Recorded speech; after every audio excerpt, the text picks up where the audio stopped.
चाहे कोई भी टीचिंग एग्जाम हो, चाहे वो सीटेट हो, एचटेट हो, यूपीटेट हो, रीट हो या अदर कोई भी टीचिंग रिक्रूटमेंट एग्जाम हो, आपको फिजिक्स के कंसेप्चुअल और न्यूमेरिकल क्वेश्चंस हर टीचिंग एग्जाम में देखने को मिलेंगे। तो अपने साइंस के सीरीज में आगे बढ़ते हुए साइंस का एक और इम्पॉर्टेंट, फिजिक्स का एक और इम्पॉर्टेंट टॉपिक आज हम डिस्कस करने वाले हैं और आज का हमारा टॉपिक रहने वाला है मोशन। तो हेलो एवरीवन, कैसे हैं आप सब? आई होप आप सब अच्छे होंगे और अपने अपने एग्जाम्स की तैयारियों में लगे होंगे। तो साइंस के सीरीज में आगे बढ़ते हुए हम एक और इम्पॉर्टेंट टॉपिक के बारे में आज डिस्कस करेंगे और वो है हमारा मोशन। मोशन से रिलेटेड सभी कॉन्सेप्ट्स के बारे में हम बात करेंगे, फॉर्मूलाज के बारे में हम बात करेंगे और न्यूमेरिकल्स के बारे में भी हम बात करने वाले हैं। तो आइए देर ना करते हुए आगे हम अपनी वीडियो को स्टार्ट करते हैं। और तो देखिए, हम मोशन के बारे में पढ़ रहे हैं तो सबसे पहला हमारा टॉपिक है मोशन। सबसे पहले हमें पता होना चाहिए कि जो मोशन होता है वो क्या होता है। देखिए, जब भी कोई बॉडी किसी टाइम में अपनी मूवमेंट शो करती है, यानी जैसे अभी मैं मूवमेंट कर रही हूं तो इसी को मोशन बोला जाता है, ठीक है। और अगर कोई भी बॉडी अपनी पोजीशन को चेंज नहीं कर रही है, मूवमेंट नहीं कर रही है, तो उसको रेस्ट में बोला जाता है। फॉर एग्जाम्पल, आप किसी रोड के किनारे खड़े होके आती जाती गाड़ियों को देख रहे हैं, ठीक है।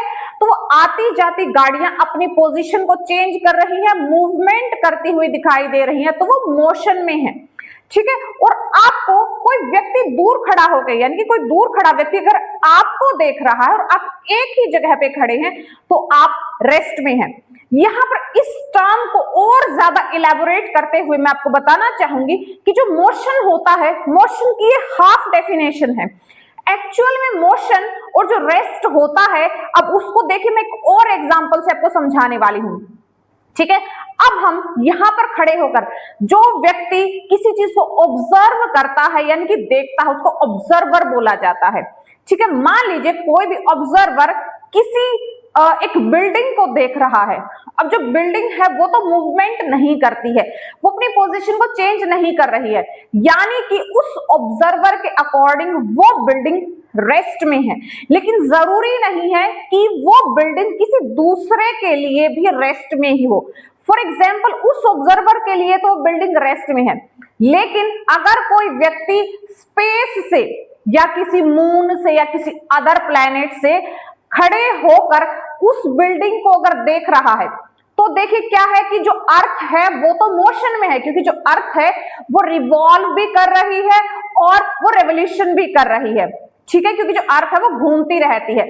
अब अर्थ मूवमेंट कर रही है तो उसके ऊपर हर चीज मूवमेंट कर रही है, यानी कि जब कोई भी व्यक्ति स्पेस में खड़ा होके अर्थ को देख रहा है तो उसको वो घूमती हुई दिखाई दे रही है और अर्थ के ऊपर हर चीज घूमती हुई दिखाई देगी। तो उस स्पेस में खड़े हुए व्यक्ति के लिए वो बिल्डिंग उस टाइम मोशन में है। यानी तो देखिए, मोशन की जो कंप्लीट डेफिनेशन होती है वो क्या होती है, किसी भी टाइम पीरियड में, ठीक है, किसी भी फ्रेम ऑफ रेफरेंस में किसी भी व्यक्ति के लिए कोई भी चीज अगर अपनी पोजीशन को चेंज कर रही है with respect to any time तो वो मोशन में कहलाती है, ठीक है। और यहाँ पर मोशन और रेस्ट में कोई भी चीज जो है अलग अलग ऑब्जर्वर के लिए अलग अलग हो सकती है। मेरे लिए मान लीजिए कोई चीज मोशन में हो सकती है और किसी के लिए वो चीज रेस्ट में हो सकती है। तो हमें यहाँ पर ये छोटी सी चीज जो होती है वो देखने और समझने लायक है। सिंपली तो क्या है कि जब कोई भी चीज अपनी मूवमेंट शो करके पोजीशन को चेंज करके उस टाइम उसको मोशन में बोला जाता है। जैसे ये यहाँ पे बच्चा दौड़ता हुआ दिखाई दे रहा है और ये बच्चा एक जगह पे खड़ा है तो इसको रेस्ट में बोला जाता है, ठीक है। जो हमें पोजीशन चेंज करता हुआ दिखाई देता है तो उसको मोशन में बोला जाता है। तो सबसे पहले तो रेस्ट और मोशन के बारे में पता होना चाहिए। किसी समय में अगर कोई अपनी पोजीशन को चेंज कर रहा है तो मोशन में, पोजीशन चेंज नहीं कर रहा है तो वो रेस्ट में होता है, ठीक है। जैसे यहाँ पे गाड़ी चलती हुई दिखाई दे रही है, समुद्र में कोई जो बोट है वो तैरती हुई नजर आ रही है, एक फूल से दूसरे फूल पे जाती हुई बटरफ्लाई मोशन में होती है, सन के चारों तरफ घूमती हुई जो अर्थ है वो मोशन में होती है, ठीक है। तो इस तरीके से जो मोशन होता है उसको हम डिस्क्राइब कर सकते हैं। वैसे मोशन और रेस्ट के बारे में भी चीजें पूछी जा सकती है, कोई भी एग्जांपल देके वहां पे आपसे क्वेश्चन पूछा जा सकता है, ठीक है। लेकिन अगर कोई भी बॉडी जैसे सन के चारों तरफ जो अर्थ है वो घूमती है और वो प्रॉपरली एक टाइम में सन के चारों तरफ घूमती रहती है, बिल्कुल एक मान लीजिए जैसे जो अर्थ है वो पूरे एक साल में अपना एक चक्कर काटती है, अगले पूरे एक साल में फिर से वो एक चक्कर काटेगी और इस तरीके से वो एक टाइम पीरियड में अपना जो एक मूवमेंट शो करती है, अपना एक साइकिल कंप्लीट करती है, अपने मोशन को रिपीट करती है। तो इस टाइप के मोशन को पीरियोडिक मोशन बोला जाता है। जैसे मून अर्थ के चारों तरफ घूमता है तो पीरियोडिक मोशन होता है।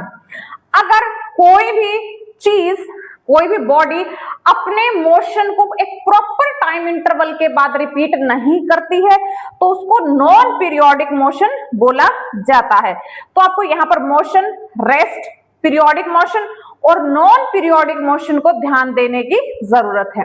नेक्स्ट हम देखते हैं, तो नेक्स्ट है हमारे पास टाइप्स ऑफ मोशन।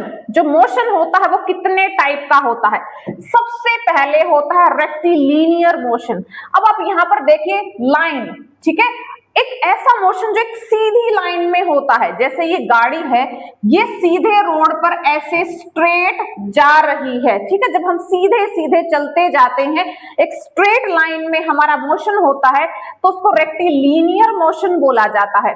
लेकिन अगर कोई चीज ऐसे गोल गोल घूमती हुई दिखाई दे रही है, जैसे ये पंखे के ब्लेड्स घूम रहे हैं, घड़ी की सुई घूमती है, तो वो सर्कुलर मोशन होता है। जब किसी भी सर्कल में मोशन होता है तो उसको सर्कुलर मोशन बोला जाता है, ठीक है।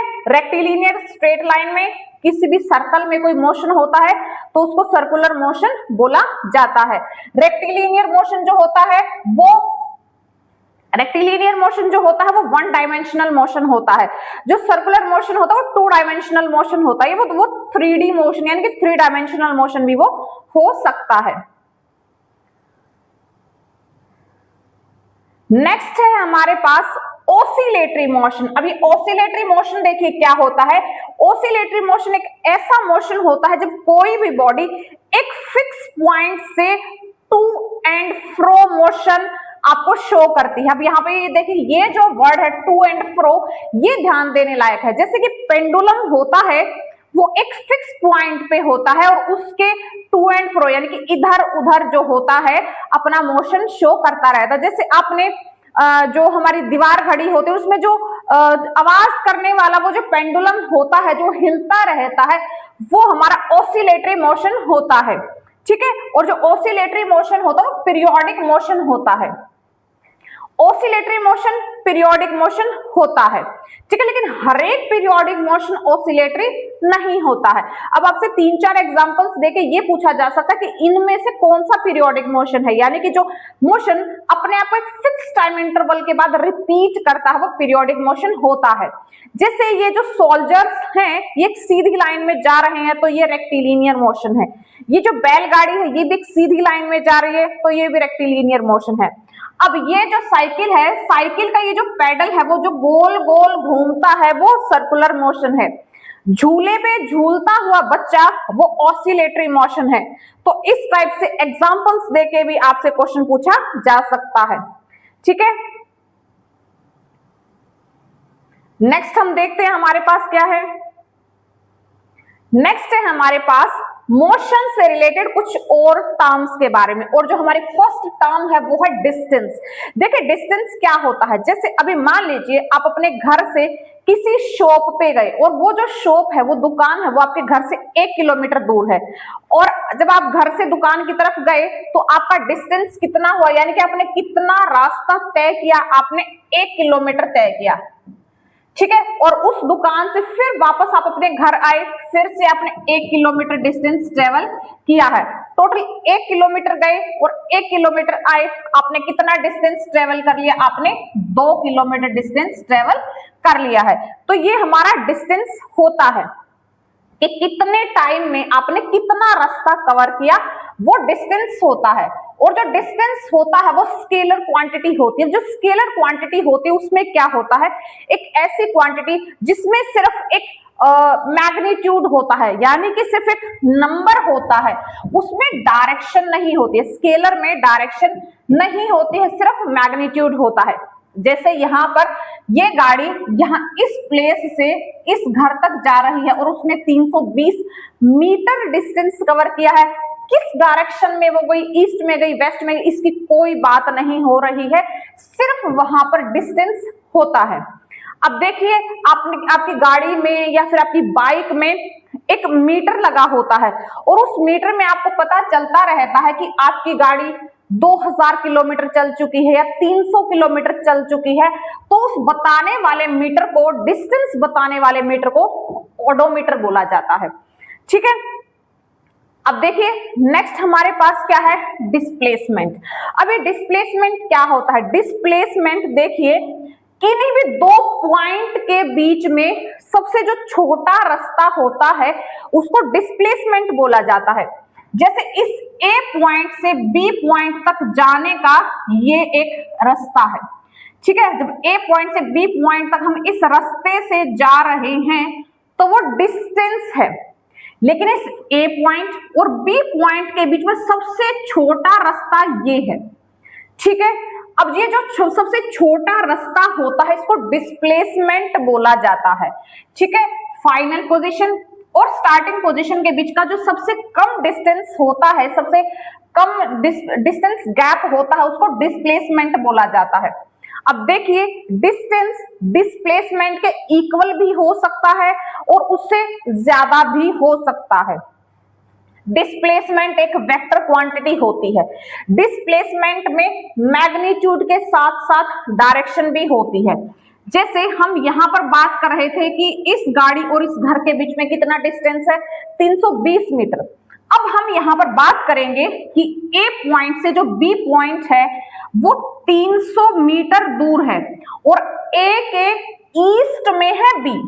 ठीक है, ए से ईस्ट डायरेक्शन में 300 मीटर दूर बी पॉइंट है, यानी कि यहां पर हम मैग्नीट्यूड और डायरेक्शन दोनों के बारे में बात कर रहे हैं, तो इसको डिस्प्लेसमेंट बोला जाता है। अब मान लीजिए कोई भी व्यक्ति ए से बी तक गया तो उसने कितना डिस्टेंस ट्रेवल किया, उसने 300 मीटर डिस्टेंस ट्रेवल किया, उसका जो डिस्प्लेसमेंट है वो कुछ और होगा। और अगर वही व्यक्ति बी से ए की तरफ आ गया तो उसका डिस्टेंस कितना हुआ, 300 मीटर गया और 300 मीटर आया, तो टोटल डिस्टेंस कितना हो गया, उसका टोटल डिस्टेंस 600 मीटर हो गया। लेकिन ए से बी तक गया और बी से फिर वापस ए तक आ गया, तो उसका डिस्प्लेसमेंट कितना हुआ। जो डिस्प्लेसमेंट होता है वो फाइनल पोजीशन से इनिशियल पोजीशन के बीच का जो एक्चुअल पाथ होता है वो होता है। लेकिन यहां पर ये व्यक्ति ए से चला था और ए के ऊपर ही आ गया, अब जहां से चला वहीं पर आ गया, तो उस वहां पर डिस्प्लेसमेंट कितना हुआ, 0 डिस्प्लेसमेंट वहां पर होता है। तो इस तरीके से डिस्प्लेसमेंट को निकाला जाता है और यही क्वेश्चंस आपसे एग्जाम में पूछे जाते हैं कि डिस्प्लेसमेंट कितना। अगर कोई व्यक्ति किसी प्लेस पे खड़ा है और वो वहां से 500 मीटर दूर जाता है और वापस उसी प्लेस पे आ जाता है, तो डिस्प्लेसमेंट कितना होता है, 0 होता है। तो जो डिस्प्लेसमेंट होता है वो पॉजिटिव भी हो सकता है, वो नेगेटिव भी हो सकता है और वो 0 भी हो सकता है। पॉजिटिव कैसे हो सकता है, जैसे हमने यहां पर अभी देखा कि ए से बी के बीच में जो डिस्टेंस होगा वो पॉजिटिव होगा, लेकिन अगर ए से बी तक गया और बी से फिर वापस ए तक आ गया तो वो हमारा क्या हो गया, 0 हो जाएगा। अब नेगेटिव कैसे होगा, जैसे मान लीजिए हम किसी भी एक्स और वाई कोऑर्डिनेट के बारे में बात कर रहे हैं, ठीक है, तो ये हमारा यहाँ पर 0 होता है और यहाँ पर हमारे जो कुछ पॉइंट्स होते हैं ये हमारा एक्स कोऑर्डिनेट होता है, ये हमारा वाई कोऑर्डिनेट होता है। अब कोई भी बॉडी यहाँ इस ए पॉइंट से इस बी पॉइंट तक गई और फिर वापस इस सी पॉइंट तक आ गई है, तो उसका डिस्प्लेसमेंट कितना हुआ। अब देखिए, ये तो हमारा क्या होता है, पॉजिटिव होता है और ये हमारा नेगेटिव होता है। अब कोई भी बॉडी जब ए से बी तक गई तो कुछ डिस्प्लेसमेंट है, लेकिन जब बी से वापस ए तक आई तो उसकी फाइनल और इनिशियल पोजीशन सेम हो गई, तो डिस्प्लेसमेंट कितना हो गया, 0 हो गया है। लेकिन अब वो ए से भी पीछे यहाँ नेगेटिव पोजीशन में आ रही है तो डिस्प्लेसमेंट कितना हो जाएगा, तो वो नेगेटिव हो जाएगा। तो इस तरीके से जो डिस्प्लेसमेंट होता है वो नेगेटिव भी हो सकता है। और अगर कोई भी व्यक्ति किसी सर्कुलर पोजीशन में, मान लीजिए यहां से उसने स्टार्ट किया और गोल गोल घूमते हुए वापस इसी पॉइंट पे आ गया है, तो डिस्प्लेसमेंट 0 है, लेकिन डिस्टेंस कितना होगा, उस सर्कल के सरकमफ्रेंस के बराबर होगा। और सर्कल का जो सरकमफ्रेंस होता है वो उसका फॉर्मूला क्या होता है, 2πr।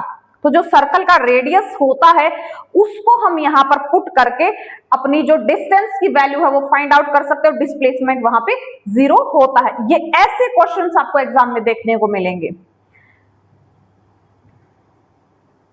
नेक्स्ट पॉइंट हम देखते हैं क्या है हमारे पास, और नेक्स्ट पॉइंट है हमारे पास स्पीड।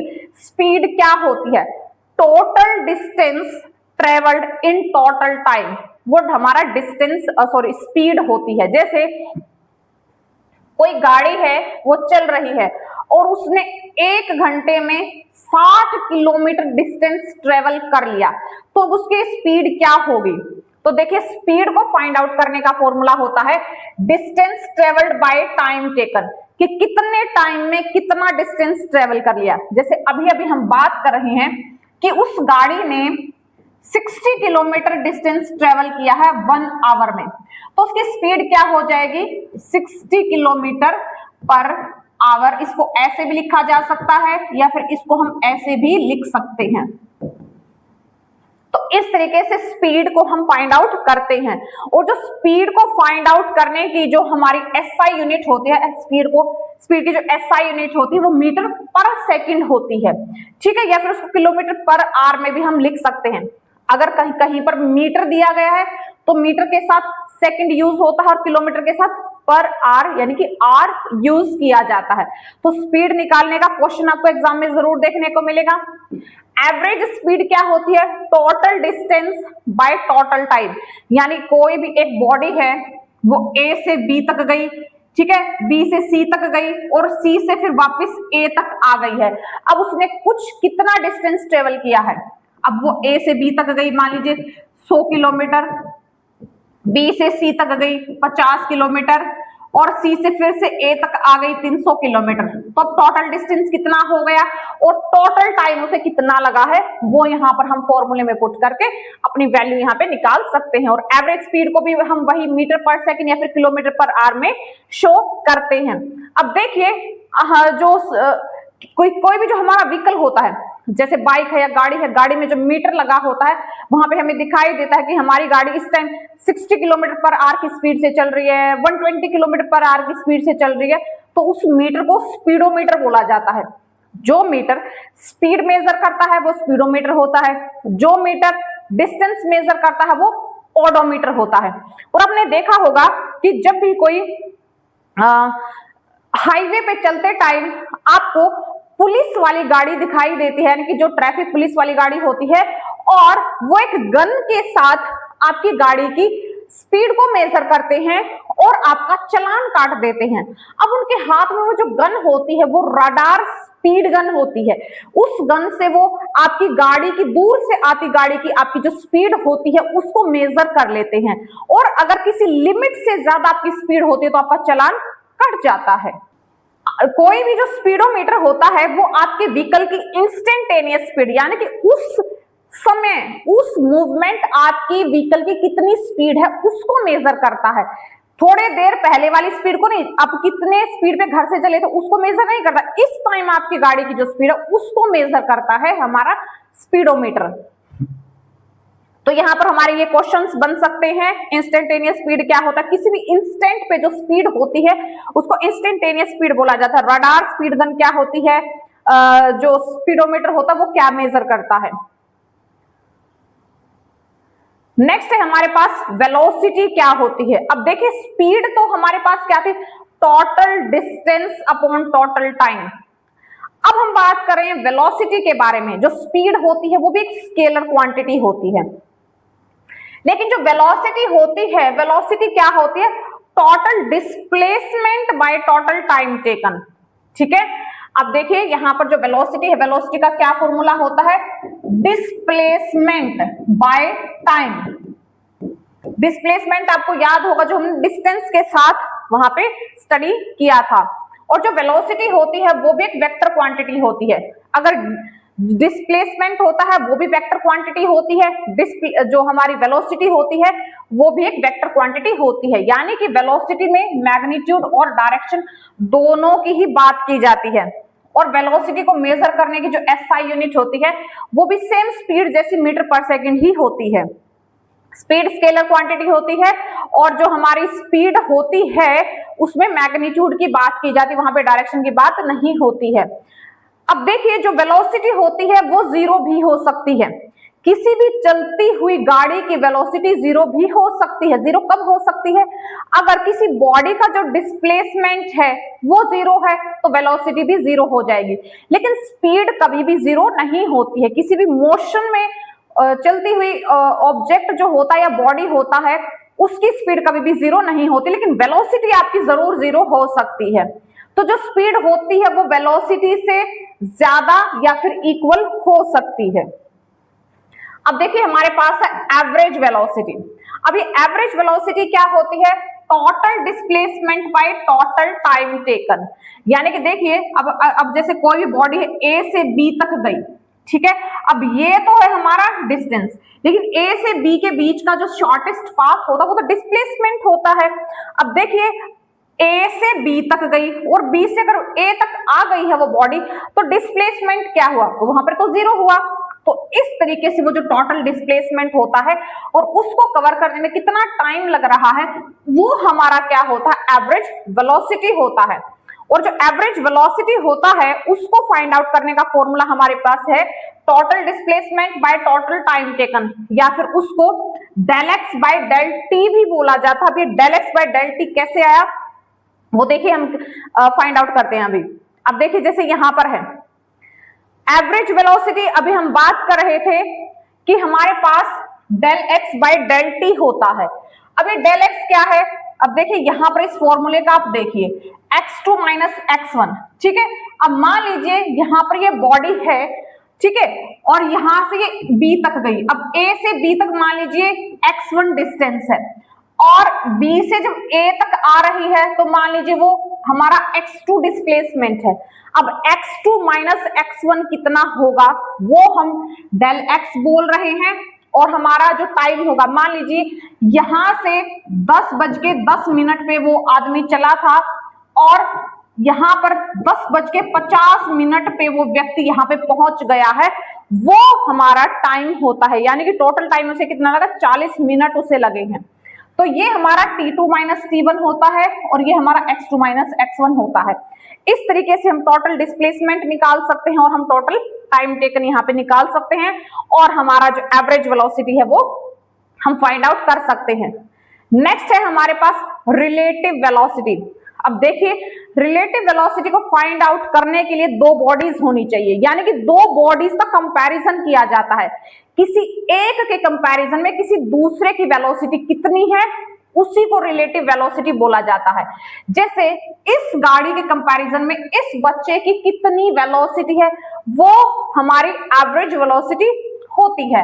अगर दोनों ही, जैसे मैं मान लीजिए खड़ी होकर या फिर मैं चलते चलते किसी चलती हुई गाड़ी को देख रही हूं, तो उसके रिलेशन में मेरी वेलोसिटी क्या है? वो रिलेटिव वेलोसिटी होती है। यानी कि जब सेम डायरेक्शन में दो बॉडीज जा रही हैं तो वहां पे वेलोसिटीज को माइनस कर दिया जाता है, और तब हमारे पास रिलेटिव वेलोसिटी आ जाती है। लेकिन अगर कोई ट्रेन इस डायरेक्शन में जा रही है और दूसरी ट्रेन इस डायरेक्शन में जा रही है, तो वहां पर आपको जो न्यूमेरिकल्स दिए जाएंगे उनकी आपको रिलेटिव वेलोसिटी को फाइंड आउट करना होगा, तो उन दोनों की वेलोसिटीज को आप वहां पे प्लस कर देंगे तो आपके पास रिलेटिव वेलोसिटी आ जाएगी। फॉर एग्जांपल ये जो गाड़ी है ये हमारे पास 30 किलोमीटर पर आवर पे चल रही है, और ये हमारी 60 किलोमीटर पर आवर पे चल रही है। तो इन दोनों के वेलोसिटीज को हम प्लस करेंगे तो हमारे पास जो रिलेटिव वेलोसिटी है वो आ जाएगी। तो यहाँ पर इस तरीके से आपको क्वेश्चंस मिलेंगे जो आपको सॉल्व करने होंगे, इन फॉर्मूलाज पे बेस्ड होंगे वो। नेक्स्ट है हमारे पास एक्सेलरेशन। अभी एक्सेलरेशन होता है, यहां से जरूर आपको कोई ना कोई क्वेश्चन देखने को मिलता है। Acceleration is the rate of change of velocity of an object.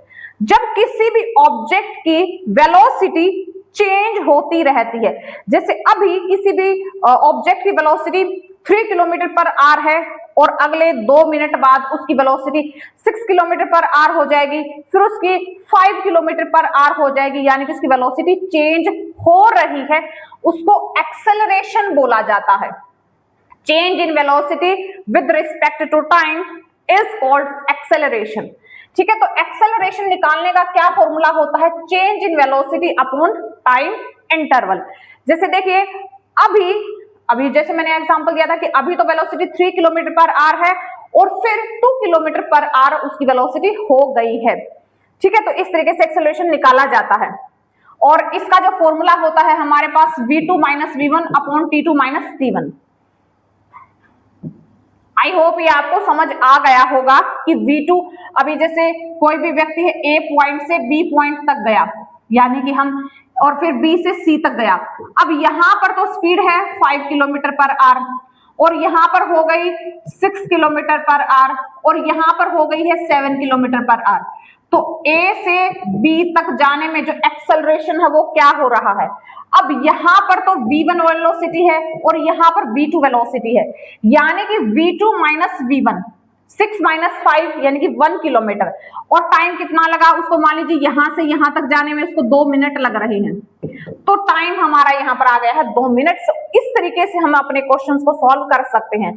अगर किसी भी बॉडी की जो वेलोसिटी है वो इंक्रीज हो रही है, जैसे अभी 2 किलोमीटर पर आवर है, फिर 5 किलोमीटर पर आवर हो रही है, फिर 10 किलोमीटर पर आवर हो रही है, यानी कि जो वेलोसिटी है वो इंक्रीज हो रही है, तो उसको पॉजिटिव एक्सेलरेशन बोला जाता है। यानी कि जो v2 है, जो बाद की वेलोसिटी है, वो अगर इंक्रीज्ड है, ज्यादा उसकी वैल्यू है, तो पॉजिटिव एक्सेलरेशन होता है।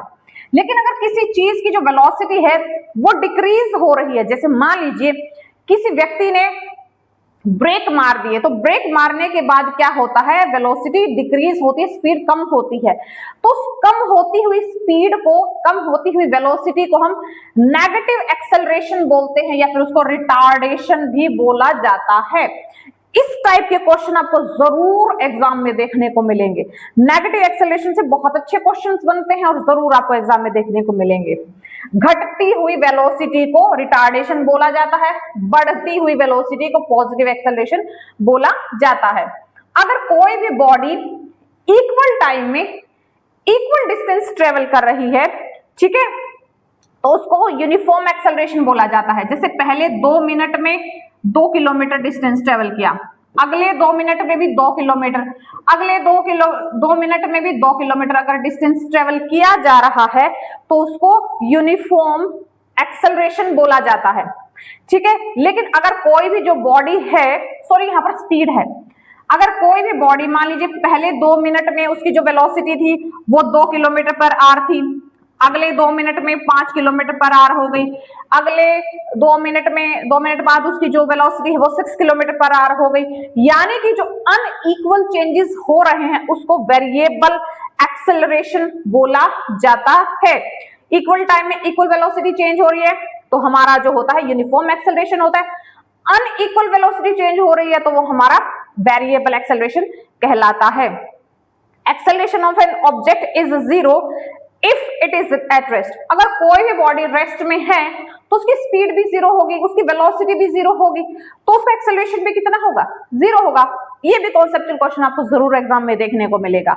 और अगर कोई भी बॉडी यूनिफॉर्म वेलोसिटी के साथ चल रही है, जैसे अभी एट दिस पॉइंट उसकी वेलोसिटी 2 किलोमीटर पर आवर है और अगले 2 मिनट बाद उसकी वेलोसिटी 2 किलोमीटर पर आवर ही हुई, तो v2 माइनस v1 क्या हो गया?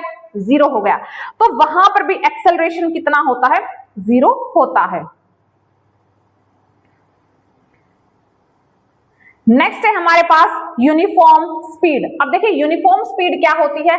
अगर कोई भी बॉडी इक्वल टाइम में इक्वल डिस्टेंस ट्रेवल करती है, जैसे पहले 1 सेकेंड में उसने 2 मीटर डिस्टेंस ट्रेवल किया, अगले 1 सेकेंड में फिर से उसने 2 मीटर डिस्टेंस ट्रेवल किया, अगले हर 1 सेकेंड में वो बॉडी सिर्फ 2 मीटर डिस्टेंस ट्रेवल अगर कर रही है तो इसको हम क्या बोलते हैं? यूनिफॉर्म स्पीड बोलते हैं।